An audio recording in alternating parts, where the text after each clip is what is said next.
Mesdames, Mesdemoiselles, Messieurs, je suis ravi de vous accueillir avec M.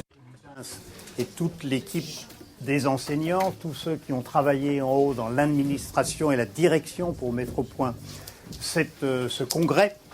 Nous avons la chance de nous exprimer devant les podologues européens, ce qui n'est pas une mince affaire, tout en sachant que mon ami qui est un peu plus loin, représente la Fédération internationale de podologie, donc quelque peu les Américains. Je voudrais remercier les directeurs d'école qui sont ici, qui sont des amis. Je voudrais remercier le professeur Laurent Chaise, biomécanicien émérite, qui a accepté de venir nous voir aujourd'hui. Je voudrais d'emblée dire à mes amis qui sont ici posturologues que ce que l'on va dire sur la posturologie n'est pas une attaque personnelle. Absolument pas, puisque la plupart sont mes amis. Mais c'est un débat de fond. Donc on n'entramera pas un débat de fond très étayé, mais je ne pourrais pas m'empêcher de défendre notre point de vue. Bon, si on pouvait commencer par la... On laisse allumer comme ça, non? Voilà. Tout petit peu moins, ça serait parfait. Bien, aujourd'hui il ne s'agit pas pour moi... Et je vous le dis sans présomption, parce que j'ai mis 30 ans de recherche pour arriver à ça. Donc Dieu sait si je suis dans l'humilité et dans l'échec pour y arriver. Donc n'y voyez aucune présomption de ma part.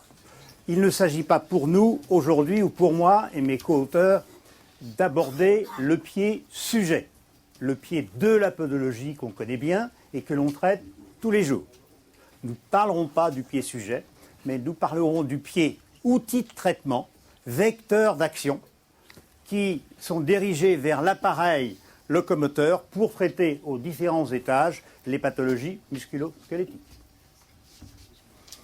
Nous travaillons évidemment en dynamique inverse et en chaîne de globalisation puisque toute la biomécanique thérapeutique est en pied. Diapositive suivante. Oubliez de vous dire quand même que cette podologie permet de traiter les pathologies musculo-squelettiques rhumatismales, en médecine de rééducation, en orthopédie et en microtraumatologie du sport. Je veux marquer là tout de suite notre différence et la différence qui existe entre la statique et la dynamique. La statique qui est un examen, une conception de la semelle qui revient à la posturologie. La dynamique est une conception de la semelle qui revient à la biomécanique thérapeutique. La statique, c'est quoi? La statique, c'est la posture bipodale, stable, l'immobilité. Et cette posture stable d'immobilité, malgré les petites oscillations qui sont présentes, sont, de manière générale, grandement stabilisées par le tonus postural. Je note en passant que l'homme, et Laurent Chaise en témoigne, que l'homme a été toujours fasciné de capter le mouvement et que Marais a été le premier, avant que soit élaborée une technologie de mesure qui est celle des AQM aujourd'hui. La dynamique, c'est quoi? La dynamique, c'est la mobilité, c'est la cinématique. On confond souvent la posture avec la cinématique, c'est pas la même chose. Ensuite, c'est le mouvement segmentaire tridimensionnel, avec les centres instantanés de rotation. C'est le corps qui se déplace. C'est une biomécanique de gesticulation. Dans la marche, les actions sont alternées phasiques. On est en permanence en déséquilibre qu'il faut chaque fois rattraper. Et l'activité dynamique, elle repose, elle, sur une activité motrice, qui n'est pas une activité posturale pure. Évidemment que nous travaillons sur le mouvement. Pourquoi? Parce que la podologie est de fait dynamique, podolocomotrice, et qu'il s'agit de corriger les mouvements défectueux segmentaires par des mouvements thérapeutiques podoportés qui rééquilibrent ces mouvements segmentaires défectueux à l'origine des pathologies.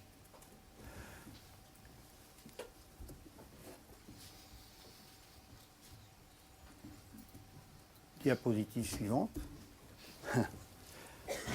Nous sommes ici, prenons un exemple, courant, simple, il y en a d'autres. Nous sommes ici dans un pseudo-varum par antétorsion fémorale exagérée, avec, sur l'image fixe, avec une extension et une rotation interne des deux membres qui fait qu'un espace intercondylien se manifeste. La statique limitée à ça, sauf les gens qui sont capables de se projeter en statique vers la dynamique, savent qu'il y a sujet à discussion entre la statique pure, l'image de la statique et l'image de la dynamique. Regardez, ce pseudo-varum bipédal devient un pseudo-valgum fonctionnel monopodal. Et ce pseudo-valgum fonctionnel monopodal engendre bon nombre de pathologies du genou, les syndromes en général et en particulier osseux fémoro-patellaires. Ils sont pires dans la construction des contraintes que le syndrome fémoro-patellaire du genou valgum structural, puisqu'il est en 3 dimensions. Rotation interne, adduction, flexion exagérée. Les contraintes sont majeures. Nous en parlerons tout à l'heure. Diapositive suivante. Le pied proximal. Le pied proximal, la tête est distale. Le pied terrestre, la tête est spatiale, sans résistance. Ce qui fait qu'on peut aisément, c'est une manière de parler, on peut à partir du pied qui est proximal, qui est terrestre, qui bénéficie par des réactions de support et donc de l'avantage mécanique, on peut à partir du pied corriger les segments qui sont en mobilité dans les amplitudes articulaires et les contractions musculaires. Le proximal du pied, c'est l'avant-pied. Pourquoi le proximal du pied, c'est l'avant-pied? Parce que on pourrait le prendre comme distal. Il est distal quand le centre articulaire est la hanche. Et il devient proximal quand le centre articulaire est le pied en appui. Il est proximal. Et l'avant-pied, le proximal du pied proximal. Pourquoi? Parce qu'il y a 10 appuis métatarso-phalangiens sur l'avant-pied.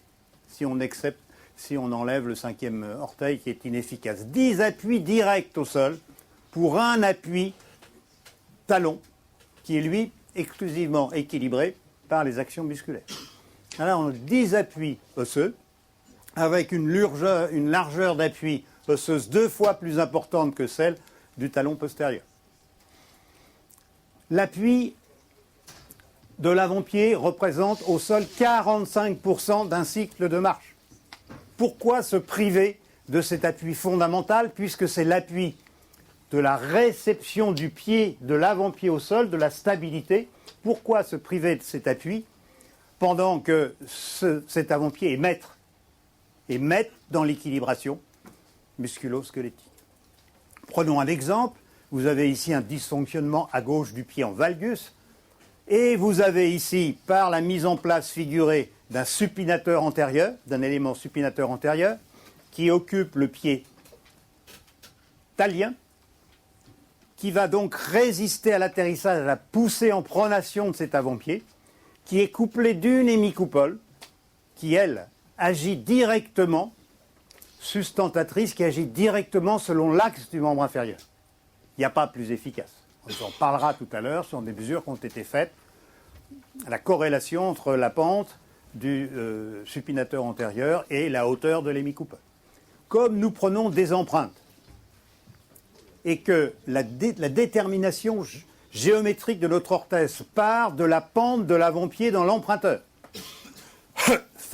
fonction de la pente antérieure, pronatrice ou supinatrice, vous déterminez le profil angulaire de votre hémicoupole, qui se fait tout seul, et l'équilibre de l'arrière-pied. Tout part de l'avant-pied. Est-ce que je peux oublier de quelque chose? Est-ce que je peux revenir sur la diapo précédente, s'il te plaît? Voilà. Pourquoi l'avant-pied est proximal du pied proximal? Parce que c'est le point d'origine des chaînes d'extension. Plantaire, triceps, quadriceps, ischio-jambier dans la marche et grand fessier dans la course. Tout part de cet avant-pied. Si vous avez une action sur l'équilibre osseux et sur la réaction de mise en tension du système musculaire, vous rééquilibrez.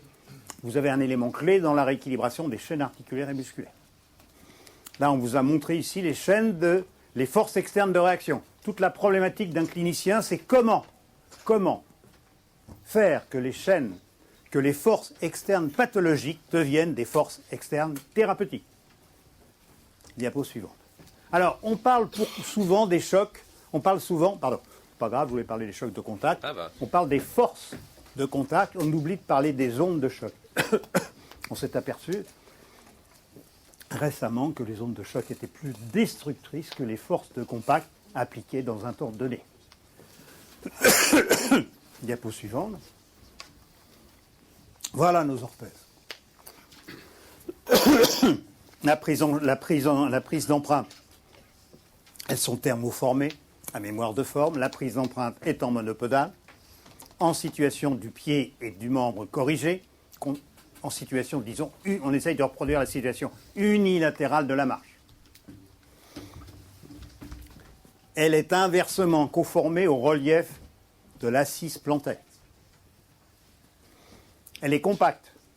Elle a des courbes angulaires qui sont harmonieuses. Elle se caractérise par des supinateurs, des éléments sous-métatarsiens, pronateurs ou supinateurs. 45% d'un cycle de marche. C'est pas rien. Diapositive suivante. Non, merci. Comment convertir les forces externes pathologiques puisqu'il s'agit de forces externes? On ne peut pas atteindre le muscle sans passer par l'ostéo-articulaire. C'est notre conviction et les mesures AQM faites par Laurent Chaise il y a 10 ans, 15 ans et celles reprises par Sébastien Delacroix le montrent sans équivoque. Comment convertir, transformer les forces externes pathologiques en forces externes thérapeutiques? Conversion au sol des appuis angulaires, des assises podales par la face dorsale de votre orthèse. Deuxièmement, réorientation, l'un ou l'autre ou l'un après l'autre, réorientation des angles d'attaque des forces externes. Ce qui modifie les moments du pied au sol. Moment dynamique. Puisque je vous rappelle que ce traitement est en temps réel. Que chaque pas est un acte thérapeutique. Il est cumulé dans le temps en nombre d'appuis jours, semaines, mois. Il est un traitement très efficace par la quantité d'actions thérapeutiques. Comment modifier ces forces externes pathologiques aux forces externes thérapeutiques? Eh bien, les assises plantaires, les angles d'attaque des forces externes vont de ce point pathologique, CP, point d'application des forces externes, point d'équilibre du corps, va translater par les reliefs en inversion vers le côté médial. Et ce point va devenir le point d'application des forces thérapeutiques qui vont se substituer aux forces pathologiques. C'est ainsi que les choses se passent au niveau même des assises plantaires. On sait que le pied réalise l'interaction homme-terre et que l'orthèse en interface sol-pied, appareil locomoteur et l'outil de traitement. C'est l'outil de traitement mécanique pour l'orthèse qui transmet son action au pied, qui devient le pied un outil de traitement biomécanique. Désolé, mais je suis obligé de passer par là, mes chers amis. Voilà une pathologie avec des AQM et des courbes. Dans les premières courbes, ici, il s'agit des courbes de la cinématique.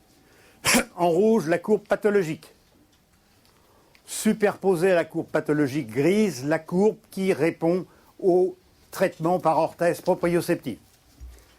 Courbe bleue correspond à la correction des troubles pathologiques par une orthèse biomécanique. Moment, idem, quant au profil des courbes et la différence en degrés. Courbe supérieure rouge, sans rien, pathologique, semelle de propreté à l'intérieur de la chaussure. Deuxième courbe qui superpose semelle d'action proprioceptive. Même action que la semelle de propreté dans la chaussure. Troisième courbe, la bleue, celle de notre orthèse biomécanique. Si je me réfère à ça, c'est indiscutable sur le plan de la biomécanique. Nous pourrons en parler après. Diapositive suivante. On a dit que le pied était la commande biomécanique de la marche, de la course, de la locomotion. Donc nous allons travailler en chaîne de globalisation après la rééquilibration ou le déséquilibre maîtrisé du pied. On voit déjà très bien ici la direction des segments par rapport aux segments pathologiques par l'orthèse qui est destinée à traiter à distance des actions projetées sur les pathologies musculo-squelettiques. Aujourd'hui, en toute, là encore, humilité, on sait à peu près traiter toutes les pathologies usuelles des pieds à la tête. On a encore, c'est avéré, c'est abouti. Ou c'est pas encore abouti, c'est le problème de la coxarthrose. Nous avons encore quelques hésitations parce qu'il y a des faux positifs. On revient sur notre travail en chaîne de globalisation. Diapositive suivante. Oui, là, je crois qu'on... Voilà. Donc, on vient de dire qu'on ne peut pas atteindre le muscle et le traiter sans modifier la fonctionnalité cinémato-cinétique de l'axe ostéo-articulaire. Ici, nous sommes dans une chaîne d'inversion qui se traduit par un auto-agrandissement, une triple extension et une chaîne à haut pouvoir de restitution de l'énergie mécanique ou des forces de contact. Cette chaîne se caractérise, hormis la rotation externe de la jambe et du fémur, par un genou, parce que c'est plus simple de parler du genou, par un genou qui devient varum ou pseudo-varum, qui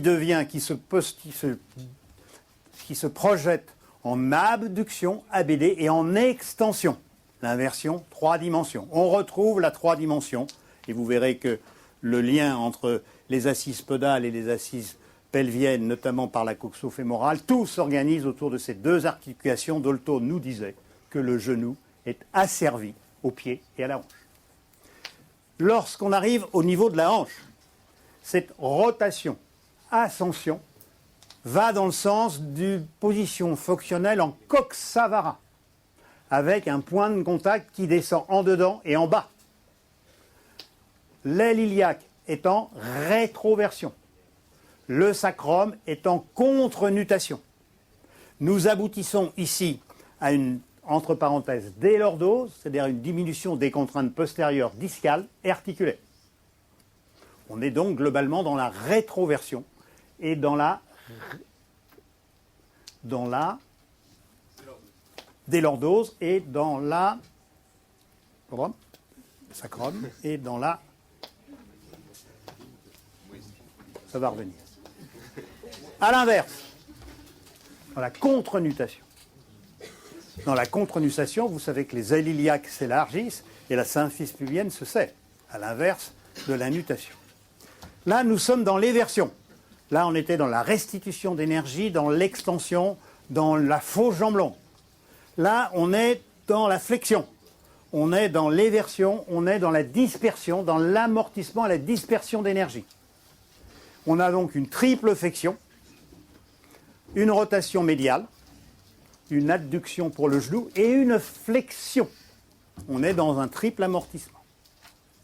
En haut, on arrive à une hanche, une tête et un col qui s'oriente dans le sens d'une coxa valga avec un contact orienté en haut et en dehors. Nous sommes dans la rétroversion et dans la mute du bassin et la mutation du sacrum. C'est un peu le mécanisme de l'accouchement pour la femme dans des dimensions qui ne sont pas celles-là. Ce qui veut dire que si on prend ici, profitons-en, les deux ailes iliaques, elles sont vrillées. Et pour mémoire, lorsqu'elles sont vrillées, on est dans un vrillage iliaque.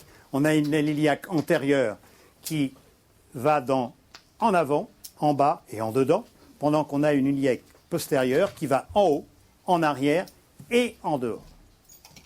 En gros, on peut s'arrêter là, puisque si on parle du sacrum, ça va un peu trop loin. Sachez que les chaînes articulaires d'inversion sollicitent les muscles éverseurs. Et inversement, l'éversion sollicite les muscles inverseurs. c'est un moyen de traiter les pathologies musculo-squelettiques que de jouer sur ces chaînes articulaires, compte tenu du transfert d'activité, on va y revenir après, du transfert de la mise en tension et de la motricité, on l'a vu sur l'électromyogramme avec Laurent Chaise, et de la motricité de ces muscles. Inversion, chaîne musculaire, déversion, inversement. Diapositive suivante. On va prendre un exemple précis, pour que ça soit clair. Parce qu'on porte un jugement, là encore purement scientifique, sur cette orthèse biomécanique qui pourrait être passive sur le plan musculaire. Or, c'est complètement faux, pour la bonne raison qu'on change systématiquement d'équilibre et qu'un équilibre rompu devient un déséquilibre qui doit être stabilisé et les systèmes sensorimoteurs ne cessent que d'intervenir. Et bref, vous avez ici un juvarum pathologique, vu de dos. Vous avez les forces externes pathologiques qui varisent votre genou, qui sont stabilisées par les muscles antagonistes des forces externes pathologiques, donc mise en tension, contraction excentrique, risque de pathologie douloureuse sur cette région. Relâchement, levée de tension sur les muscles opposés. On fait de la correction. Les forces externes de correction sont latéraux-médiales. On va donc engendrer, on l'a vu tout à l'heure, engendrer une levée de tension partielle, agoniste à la correction, ceux qui étaient en hypersollicitation tout à l'heure. On les met au repos actif de traitement. Pendant ce temps-là, il y a transfert d'action, puisque les forces externes accompagnent et couvrent l'action des muscles initialement antagonistes, mis au repos pour être traités. On a une mise en tension des muscles opposés, ceux qui étaient agonistes deviennent antagonistes de la correction. Alors, on va me dire, c'est pour ça que je vous en parle tout de suite, que les muscles en bleu sont couverts par l'action des forces externes. Oui, parce que sinon on n'aurait pas de repos actif. Partiellement, on l'a vu sur l'électromyographie, partiellement. Et d'autre part, je vais vous rappeler que l'éversion, c'est de la adduction, de la rotation médiale et de la flexion. Or, le TFL, pour être simple, on a vu que dans le plan frontal, il pouvait diminuer quant à son potentialité d'activité, mais lorsque l'on fait de la flexion du genou par les forces externes, le TFL est anti-fléchisseur du genou, donc il est activé. Quand on fait de la rotation médiale, le TFL est anti-rotateur médial, il est activé. Donc cette idée de croire que la semelle biomécanique pourrait être passive dans certaines situations est fausse. C'est démontrable. Je vous fais remarquer que le transfert d'activité des muscles est croisé avec le transfert des charges compressives sur les articulations. Diapositive suivante. Ça va même plus vite que je le pensais. Je vous ai amené quelques cas cliniques, mais évidemment c'est un peu limité. Nous sommes ici dans le cas d'un syndrome fémoro-patellaire. C'est la chose que nous avons mis au point depuis 20 ans parce qu'on maîtrise complètement, c'est la première chose qu'on a su faire. Là, il est un peu particulier, ce syndrome fémoro-patellaire. C'est pour ça que je vous l'amène. La rotule de face, elle est projetée en dedans. Or, dans un syndrome fémoro-patellaire, la subluxation est latérale. On ne la retrouve pas latérale. Pourquoi? Parce que là, nous sommes dans un pseudo-valgum en rapport avec une antétorsion compensée par une rotation médiale. Deux contraintes. La trochlée emmène la rotule en dedans. Première contrainte. Le tendon patellaire tire la rotule en dehors. Deux contraintes, plus la flexion exagérée du genou. Voilà ce que nous faisons. Là, nous sommes dans une situation pathologique. On voit bien qu'ici, on est dans quelque chose de valgum, de rotation médiale. La rotule est ici. Regardez comment on la projette. C'est très difficile de le voir autrement, comment on la projette. C'est-à-dire qu'on modifie, non pas comme les chirurgiens, la position de la rotule, mais on modifie la position de la trochlée qui engendre le recentrage de la position de la rotule. Diapositive suivante. Je ne vais pas trop vite pour les traducteurs, c'est bon? C'est bon. Parfait. Là, nous sommes dans un vrai génuvarum structural. Vous avez en haut, avant traitement, en bas, après traitement, pendant le traitement. Ça veut dire quoi? Ça veut dire qu'on est évidemment incapable de corriger une déformation ostéo-articulaire. La chirurgie est capable de corriger une déformation ostéo-articulaire. Par contre, ce qu'on est capable de faire grâce au mouvement, le genou est déverrouillé, grâce au mouvement, on est capable de corriger les segments adjacents à l'arthrose. C'est-à-dire qu'on va modifier, on va réaxer les deux segments dans le mouvement, et on va modifier quoi au niveau du genou? On ne corrigera pas les quelques degrés de varome, sinon 1 ou 2 degrés, comme pourrait vous le dire Sébastien Delacroix. Mais ce que l'on va faire, c'est qu'on va réorienter les angles d'attaque des forces articulaires et on va modifier les points de contact. Nous avons une étude qui est menée actuellement, randomisée, et qui va vous montrer l'efficacité de ce traitement. Deuxième cas de figure, vous avez une ostéotomie qui a lâché au bout d'un certain temps. On est dans le cas d'une prothèse du genou. Eh bien, on est capable, par l'apport de forces externes thérapeutiques, de reculer sérieusement plusieurs années l'échéance prothétique.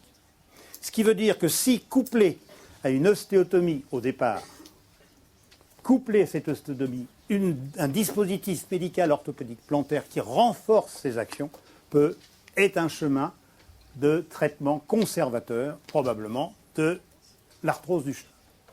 Je signale que les traitements des varomes structuraux sont plus aisés que celles des valgomes, tout simplement parce que le varome va dans le sens de l'action de la pesanteur, tandis que le valgome est évidemment un peu plus difficile. Diapositive suivante. Je suis obligé d'aller vite. Voilà, c'est la même chose pour le dos. Le dos, on maîtrise aujourd'hui en toute humilité, et c'est pour ça que je voudrais qu'on puisse échanger entre les différentes écoles européennes, parce qu'on a des lois, des prérogatives qui sont différentes et qui nous amènent à nous orienter selon ces prérogatives. Les Américains sont orientés sur la chirurgie ambulatoire, nous on s'est orientés sur la biomécanique initiée du pied pour traiter l'ensemble du corps en mouvement. Eh bien, ici c'est la même chose. Vous avez évidemment des arthrodèses des étages inférieurs et la fixité des arthrodèses inférieures engendre une hypermobilité des disques et des étages supérieurs. Ici, nous sommes, je me souviens très bien, d'une choalgie majeure, personne qui était rapatriée pendant les vacances, et nous avons réussi à équilibrer, bien que le disque ne soit plus mécanique, mais arthrosique, nous avons réussi à rééquilibrer le disque pathologique. Ce n'est pas le matériel qui nous pose problème, bien au contraire. La fixité des étages inférieurs vertébraux nous aide, c'est quand même encore plus facile. Diapositive suivante. Ça, c'est fait depuis, j'ose le dire, parce que c'était quand même très satisfaisant, depuis 1997. C'est une personne qui avait un disque mécanique, qui avait eu un accident de voiture, contracture, qui engendrait un pincement discal et un bâillement, pincement discal, excès de contrainte par compression, excès de contrainte par traction. Quelques semelles de port de semelle, 3 minutes entre la radio prise pieds nus pour mettre l'orthèse. La mémoire du traitement fait qu'on arrive à aligner les deux vertèbres par rapport au disque pour que la répartition des contraintes soit plus homogène et que la lombo-sciatique L5 disparaisse. Voilà, j'ai été relativement vite, je suis à votre disposition pour qu'on discute bien évidemment, y compris avec mes amis. Voilà, et je vous remercie de votre attention.